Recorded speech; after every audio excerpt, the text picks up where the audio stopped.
আসসালামু আলাইকুম রহমতুল্লাহি বারাকাতুহু মাগফিরাহ।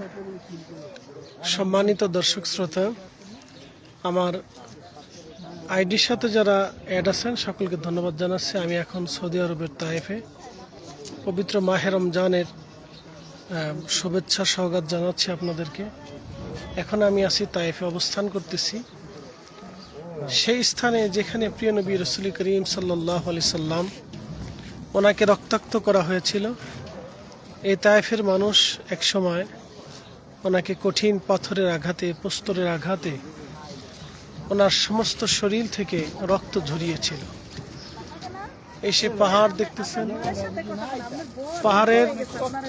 পাহাড়ের এই পাশে আপনি দেখতেছেন একটা মসজিদ দেখা যায়, মসজিদে বেলাল, মসজিদে আলী। ওই জায়গাটার নাম মসজিদে আলী। মসজিদে আলী ঠিক ওই স্থানেই ওটা নতুন করে নির্মাণ হচ্ছে। ওখানে হযরত আলী রাদিয়াল্লাহু তাআলা আনহুর সেই মসজিদ, এটা এখনো যাওয়া যায় না। আর বুড়ির বাড়ি যেখানে কাটা বিছাইতেন সেই জায়গাটা এখন আর ওখানে ঢোকা যায় না, নিষিদ্ধ। আর এই তায়েফেই আছে মসজিদ আব্বাস রাদিয়াল্লাহু আনহু। হযরত আব্বাস রাদিয়াল্লাহু আনহু, যিনি তায়েফের মানুষ, তিনি তায়েফের বাসিন্দা ছিলেন না, তিনি অনেক দূরের একজন বাসিন্দা ছিলেন। আব্বাস রাদিয়াল্লাহু আনহু আল্লাহ রসুলকে আঙ্গুর খাওয়াইছিলেন। সে আঙ্গুরের বাগান আপনাদেরকে দেখাচ্ছি। এই সে আঙ্গুরের বাগান, যেই বাগানে নবীজি বিশ্রাম করেছিলেন, এই সে আঙ্গুরের বাগান আপনাদেরকে দেখাচ্ছি।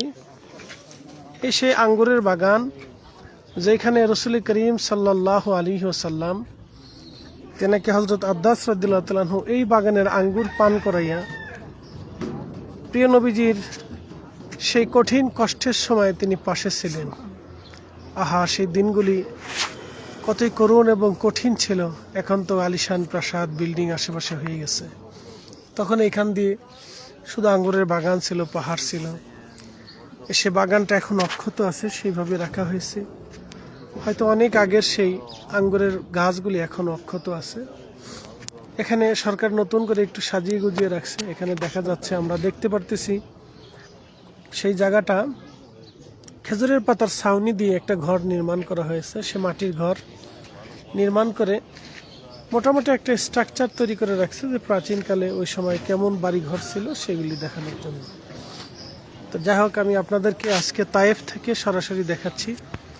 সাথে আছেন মাওলানা আব্দুল কুদ্দুস আল কাদরি ভাই। আসসালামু আলাইকুম ওয়া রাহমাতুল্লাহি ওয়া বারাকাতুহু। মাওলানা আব্দুল কুদ্দুস আল কাদরি ভাই কুমিল্লা। আমি ওনার মাধ্যমে এই বছরে উমরাতে আসছি ইনশাল্লাহ। উনি যথেষ্ট সেবা এবং খেদমত আমাদেরকে দিচ্ছেন ইনশাল্লাহ। হযরত আব্বাস রাদিয়াল্লাহু তাআলা আনহুর মসজিদ, মসজিদ আব্বাস রাদিয়াল্লাহু তাআলা আনহু, মসজিদ আব্বাস। আমরা সেই আঙ্গুরের বাগানের পাশেই দাঁড়িয়ে আপনাদের সাথে কথা বলতেছি।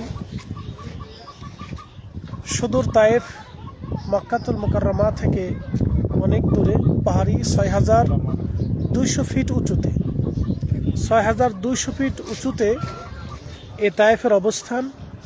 অত্যন্ত সুন্দর এবং চমৎকার একটা জায়গা। আলহামদুলিল্লাহ, আপনাদেরকে আমি, যারা হজ উমরাতে আসবেন তারা তায়েফে আসবেন। এখানে আল্লাহ রসুলের সেই স্মৃতি বিজড়িত জায়গাটা, এখানে আসলে আপনার কলিজার ভিতর সে ব্যথাটা অনুভব হবে যে দিনের জন্য এ উম্মাকে, এ জাতিকে, মানুষকে, পথ হারা মানুষকে পথের সন্ধান দেওয়ার জন্য আল্লাহর নবী কতটা পরিশ্রম করেছিলেন, তেরা রক্ত ঝরিয়েছিলেন। এই তায়েফের মানুষ নির্মমভাবে তাকে আঘাত করেছিল, কষ্ট দিয়েছিল। পালিত পুত্র জায়েদ রাদিয়াল্লাহু তাআলা আনহুকে সাথে নিয়ে তিনি এসেছিলেন। সেই কষ্টময় ইতিহাস আপনাদের অনেকেরই জানা আছে। অনেকে দোয়া চাইছেন, আমি সবার জন্য দোয়া করছি। হেরেমে কাবা শরীফে বসে আমি সবার জন্য দোয়া করছি। আবারও আজকে কাবাতে উপস্থিত হয়ে ইনশাল্লাহ আপনাদের সবার জন্য দোয়া করব। আমার সাথে যারা সংযুক্ত আছেন এবং যারা শুনতেছেন, সবাইকে যেন আল্লাহ মক্কা মদিনার মুসাফির হিসেবে কবুল করেন। আইনুল ইয়াকিন বলে একটা কথা আছে, যদি স্বচক্ষে আপনি দেখেন তাহলে মেহবুবে রসুল আকার প্রতি আপনার ভালোবাসা আরো বেশি আসবে। এই জন্য এই আঙ্গুরের সেই গাছ আমি আপনাদেরকে দেখাচ্ছি। আমি আব্দুল কুদ্দুস আল কাদরি ভাই আছি উপস্থিত। এর আগে আরো কয়েকবার আমি এসেছি। মৌলানা হাসান সিরাজি সাহেব ছিলেন, মৌলানা মাইনুদ্দিন আহমদ জালালাবাদী সাহেব তিনার হজ কাফেলাতেও আমরা আসছিলাম।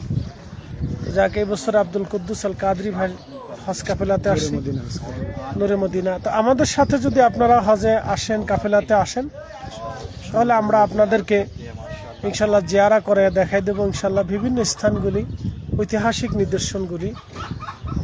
এখানে হযরত আদ্দাস রাদিয়াল্লাহু আনহু তিনি এই অঞ্চলের বাসিন্দা ছিলেন না, কিন্তু তিনি এই বাগানের একজন কর্মচারী ছিলেন, গোলাম ছিলেন। রাসূল করিমের অপার ভালোবাসায় মহাব্বতে নবীজির কষ্ট দেখে সহ্য করতে না পেরে তিনি আল্লাহ রসুল সাল্লাল্লাহু আলাইহি সাল্লামকে আঙ্গুরের রস পান করিয়েছিলেন। আঙ্গুরের রস পান করিয়েছিলেন। আদ্দাস রাদিয়াল্লাহু আনহুকে নবী জিজ্ঞেস করলেন, তোমার বাড়ি কোথায়? তিনি বললেন, আমার বাড়ি ইরাকে, কোন বর্ণনাতে আসছে। তো যাই হোক, তিনি এই দেশের বাসিন্দা ছিলেন না, তিনি ছিলেন অন্য অঞ্চলের বাসিন্দা। তিনি এখানে গোলামের চাকরি করতেন, কিন্তু আল্লাহ রসুলের মহাব্বতে ভালোবাসাতে তিনি সে আঙ্গুরের রস খাওয়াইয়া সেই কালেমা তার নসিব হলো, এশকে রসুলে তার কালেমা নসিব হলো। তিনি একটা মসজিদ নির্মাণ করেছিলেন, মসজিদ আদ্দাস রাদিয়াল্লাহু আনহু। সেই মসজিদটা আমি আপনাদেরকে দেখাচ্ছি, আপনারা দেখেন। এই সেই মসজিদ, মসজিদ আদ্দাস। যেই তায়েফের আরবিয়ান ব্যক্তিটা, ওনার পিছনের এই মসজিদটাই মসজিদ আদ্দাস। হ্যাঁ, এখন আগে ঢুকতে দিত, তো ওই এখান দিয়ে পথ আছে, আমি আপনাদেরকে দেখাচ্ছি। এখানে দাঁড়িয়ে সুন্দর করে এখন একটু ব্যবস্থাপনা সুন্দর হয়েছে। এই সেই গলির রাস্তা, এই গলির রাস্তা এখান থেকে আগেই এসে মসজিদ আদ্দাস। ওই যে মিনারটা দেখা যাচ্ছে, আপনারা দেখতে পারতেছেন মিনার, মসজিদ আদ্দাস। আমি জুম করে আপনাদেরকে দেখালাম, এটাই মসজিদে আদ্দাস রাদিয়াল্লাহু তাআলা আনহু। এই সেই মসজিদ আদ্দাস, হযরত আদ্দাস রাদিয়াল্লাহু আনহুর মসজিদ। এখানে তিনি মসজিদ স্থাপন করেছিলেন। তায়েফ অত্যন্ত সুন্দর চমৎকার একটা জায়গা। আর এটা হচ্ছে সে আঙ্গুরের গাছ, এই আঙ্গুরের বাগান, আঙ্গুরের বাগানগুলি। তো যাই হোক, আলহামদুলিল্লাহ, আপনাদের সবাইকে মোবারকবাদ জানাই, শুকরিয়া জানাই। আমরা অনেকে দোয়া চাইছেন, আমি দোয়া করি মাহে রমজানের পবিত্র এই সন্ধিক্ষণে আল্লাহর হারাম থেকে, কাবা শরীফ থেকে দোয়া করব। আমি সপরিবারে, আমি আমার বাচ্চা কাচ্চা সহ, স্ত্রী সহ সপরিবারে আমরা আসছি ইনশাল্লাহ। নূরে মদিনা হজ কাফেলার পক্ষ থেকে আপনাদেরকে ধন্যবাদ জানাচ্ছি। যদি আপনারা আগামীতে আমাদের সাথে আসেন, তাহলে আলহামদুলিল্লাহ কাফেলা করব ইনশাল্লাহ। আমার নিয়ত আছে আগামীতে কোরবানির পরেই একটা কাফেলা ইনশাল্লাহ করব, আর আজকে রেডি করব। কোরবানির পরে একটা কাফেলা, আমি সেই কাফেলাতে থাকব, অর্থাৎ আমি আসব আবার। কারণ বারবার মক্কা এবং মদিনা শরীফ আমাকে টানে, কেন টানে আমি জানি না, আমার আসলে ভালো লাগে। মানুষ জীবনে অর্থ সম্পদ রুটি রুজি করে, অনেক অর্থ হয়, কিন্তু আল্লাহর হেরেমে রসুলের কদম মোবারক হাজিরা দেওয়া, এটা আমাদের সবার নসিব হয় না। আমরা চেষ্টা করব, আপনারা আসেন ইনশাল্লাহ, আসবেন। এখানে পৃথিবীর শ্রেষ্ঠতম জায়গা, আল্লাহর সৃষ্টির শ্রেষ্ঠতম জায়গা। আর তায়েফের আবহাওয়া অত্যন্ত সুন্দর, ঠান্ডা। আপনারা দেখতেছেন আমি রোদের ভিতরে দাঁড়ানো আছি, রোদ মিষ্টি। অর্থাৎ আমাদের দেশে মাঘ মাসে শীতের সময় যেরকম, তায়েফের এই আবহাওয়াটাও এত সুন্দর এবং চমৎকার। রোদ আমাদের কাছে মিষ্টি মিষ্টি রোদ লাগতেছে, রোদও মিষ্টি লাগতেছে। আলহামদুলিল্লাহ, আপনাদের দাওয়াত রইল। যাদের সামর্থ্য আছে তারা অন্তত একবার হলেও মক্কা এবং মদিনা শরীফে, হারামাইন শরীফের আপনাদের হাজিরা দেওয়াটা অত্যন্ত জরুরি। এটা হচ্ছে ডালিম গাছ, এটা ডালিম গাছ। এই যে ডালিম গাছ আপনাদেরকে দেখাচ্ছি। আশ্চর্য হবেন, এখানে প্রচুর পরিমাণে ফসল হয়, ফল হয়, ফুল হয়। এটা হচ্ছে আম গাছ। এই যে আপনারা দেখতেছেন, এটা আম। কি পরিমাণে আমে বইল আসছে, আপনারা যদি দেখেন তাহলে আশ্চর্য হবেন। আল্লাহু আকবার। তায়েফে জমিন এত উর্বর যে কি পরিমাণে মানে আম আসছে। আলহামদুলিল্লাহ, এখানে অনেক গাছ আছে, সুন্দর, অত্যন্ত চমৎকার জায়গা। দেখি, আসো আসো আসো, পাই। এই যে আমার বাবা আম্মার পানি দেখতেছে, পানি দেখতেছে। আমার মেয়ে হুমাইরা, এই যে আমার বড় আম্মু হুমাইরা, আর এই যে আমার ছোট আম্মু নাফিসা, নুসরাত আর নাফিসা। যা হোক, অত্যন্ত সুন্দর। এই যে ঝর্ণার মতো চমৎকার জায়গা তাইফে, যদি আসেন ভালো লাগবে ইনশাল্লাহ। অত্যন্ত সুন্দর জায়গা। তো ইনশাল্লাহ যাদের সামর্থ্য আছে তাইফে আসবেন। আর মসজিদে আলী রাদিয়াল্লাহু তাআলা আনহু আপনাদেরকে পরিষ্কার করে দেখাইতে পারলাম না। মসজিদে আলী রাদিয়াল্লাহু তাআলা আনহু সেই মিনারাটা এখনো আছে, যে মিনারাতে আগে দাঁড়িয়ে আজান দেওয়া হতো মসজিদের পাশে। অর্থাৎ মসজিদের পাশে মিনারাতে আজান দেওয়াটার প্রচলন, এটা একবারে বাস্তব থেকে বোঝা যায় আর কি। যদিও আমাদের দেশে এখন মাইকের সুবিধা পাওয়ার পরে মসজিদের ভিতরে আজান দেওয়া হয়, কিন্তু মূলত আগে মসজিদের বাহিরে আজানের প্রথা বা পদ্ধতি সুন্নাহ ছিল। হযরত বেলাল রাদিয়াল্লাহু তাআলা আনহু বনু নাজ্জার গোত্রের এক মহিলার ছাদের উপরে দাঁড়িয়ে আজান দিতেন মসজিদে নববীতে। সেই স্থানটা এখন আছে। আমি মসজিদে নববীতে গেলে যদি সুযোগ হয় রিয়াজুল জান্নাতে ঢুকলে আমি আপনাদেরকে সেটা লাইভে দেখাবো ইনশাআল্লাহ। আমার সাথে সংযুক্ত থাকবেন। আজকে হেরেম শরীফ থেকে হয়তো সম্ভবত মাগরিবের নামাজের আগে বা পরে আমি সরাসরি প্রশ্নোত্তর পূর্বে লাইভ আসবো ইনশাআল্লাহ। আর যারা হারামাইন শরীফাইন আসছেন, আমার প্রিয় ভাইরা অনেক সুন্নি উলামা ইকরাম আসছেন, তাদের সাথে দেখা হবে। গতকাল রাত্রিবেলা অনেকের সাথে দেখা হয়েছে, তার ভিতরে আমাদের ব্রাহ্মণবাড়িয়ার জামাল উদ্দিনের সাথে দেখা হয়েছে আলহামদুলিল্লাহ। অনেক উলামা ইকরামের সাথে দেখা হবে ইনশাল্লাহ। আপনাদের মাহে রমজানের ভালো থাকেন, সুস্থ থাকেন, পৃথিবীর যেখানেই থাকেন। অনেকে আমাকে সালাম দিয়েছেন, দোয়া চেয়েছেন এবং আমার জন্য অনেকে দোয়া করছেন। আমি সবার জন্য দোয়া করি, সবার সালাম গ্রহণ করেছি। সবাই সুস্থ থাকবেন সেই কামনা করি। সর্বশেষে সেই খেজুরের গাছ, যেই খেজুর আপনারা খান, সেই খেজুরের গাছের নিচে আমি দাঁড়ানো আছি, সেই খেজুরের গাছের নিচে বসে আছি,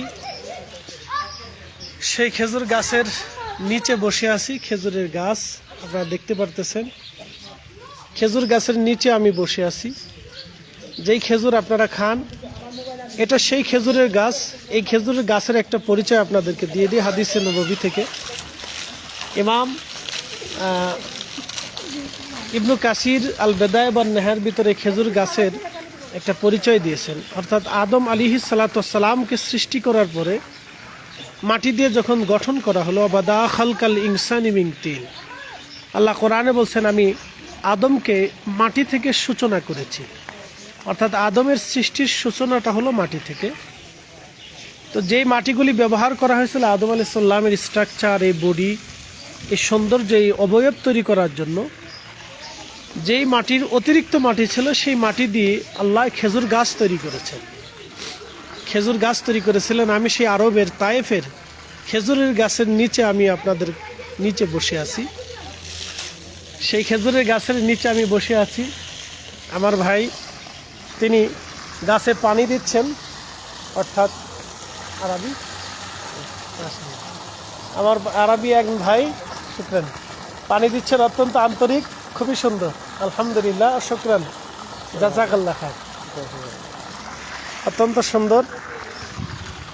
তো সেই খেজুর গাছ অবশিষ্ট মাটি থেকে আল্লাহ খেজুর গাছ তৈরি করছেন। এই জন্য খেজুরের ফল এমন একটা বরকতময় ফল যে আপনি খাওয়ার সাথে সাথে সমস্ত শরীরে পুষ্টি ছড়িয়ে পড়ে। অর্থাৎ এটার পুষ্টি ছড়ানোর জন্য সময় লাগে না, খাবেন, খাওয়ার সাথে সাথে সমস্ত শরীরের পুষ্টিগুণ ছড়ায় পড়ে। এই জন্য আল্লাহ রসুল বলছেন, তোমরা খেজুর খাও, তোমাদের বাচ্চাদেরকে খেজুর খাও এবং তোমাদের গর্ভবতী নারীদেরকে তোমরা খেজুর খাও। খেজুর আল্লাহর বেহেশতের একটা ফল। তা আমি সেই খেজুর গাছের নিচে বসে আছি। আমার এই আরাবিয়ান ভাই তিনি পানি দিচ্ছেন, এই ঘাসের উপরে পানি দিচ্ছেন, খুব সুন্দর খেজুর গাছের নিচে, খুবই চমৎকার সুন্দর দেখতেছেন আপনারা, অর্থাৎ খুবই সুন্দর আল্লাহর সৃষ্টি, অত্যন্ত চমৎকার। আমি তায়েফের খেজুর গাছের নিচ থেকে আপনাদেরকে বলতেছি, আব্বাস রাদিয়াল্লাহু তাআলা আনহুর আঙ্গুরের বাগানের পাশ থেকে এবং আব্বাস রাদিয়াল্লাহু তাআলা আনহুর মসজিদ থেকে পাশ থেকে, যেই মসজিদটায় তিনি নামাজ পড়েছেন এবং যেইখানে আল্লাহ রসুল বিশ্রাম করেছিলেন সেইখানে, অর্থাৎ নবীজিকে আহত করার পরে তায়েফের মানুষ যখন কষ্ট দিয়েছিল, সেই কষ্ট দেওয়ার পরে নবীজি যেখানে বিশ্রাম করেছিলেন সেইখান থেকে আমি বলছি। যাই হোক, আপনাদেরকে অনেক কথাই শোনালাম। ইনশাল্লাহ ভালো থাকবেন, সুস্থ থাকবেন ইনশাল্লাহ। এই যে আমার আম্মার হুসেইন, আমার বাবা আম্মারকে নিয়ে আসছি, ফ্যামিলি সহ পারলে নিয়ে আসবেন, বাচ্চাদেরকে নিয়ে আসবেন, বাচ্চারা খেলবে, দেখবে, শুনবে। মাশাল্লাহ, সবাই সুস্থ থাকবেন, ভালো থাকবেন।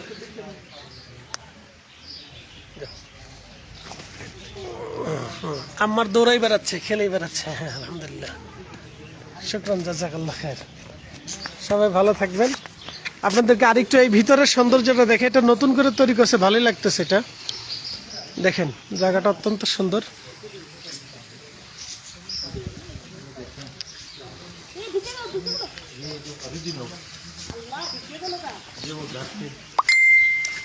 এটা সে আগের সময় যেভাবে মাটির ঘরগুলি তৈরি করা হতো, সেভাবে মাটির ঘরগুলি তৈরি করে এটা স্ট্রাকচার দাঁড়া করায়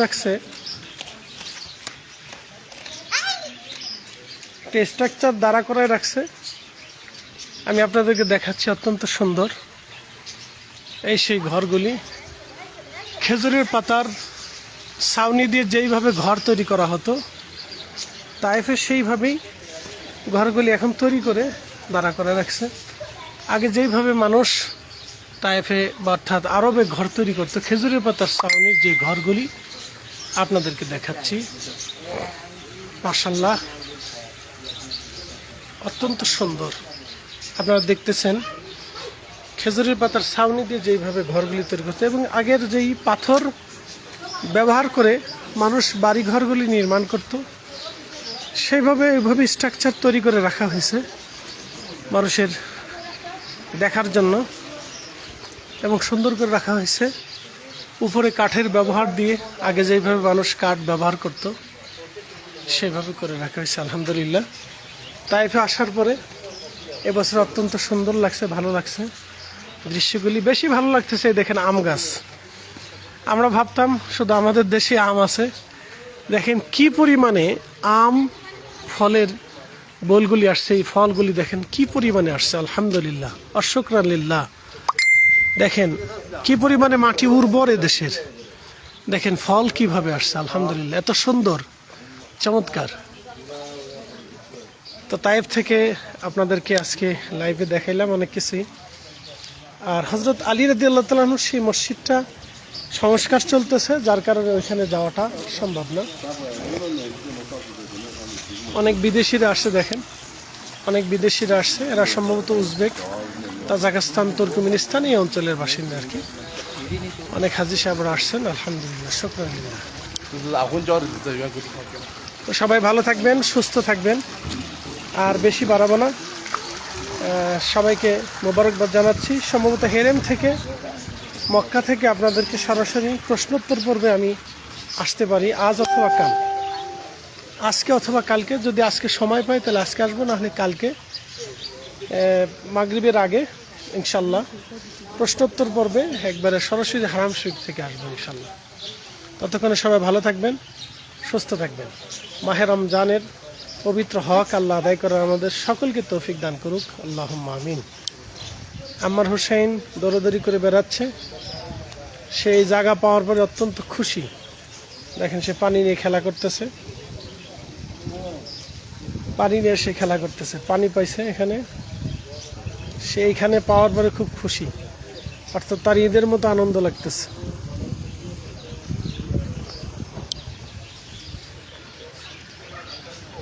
সবাইকে শুভেচ্ছা জানাচ্ছি, ভালো থাকবেন। আসসালামু আলাইকুম ওয়া রাহমাতুল্লাহি ওয়া বারাকাতুহু।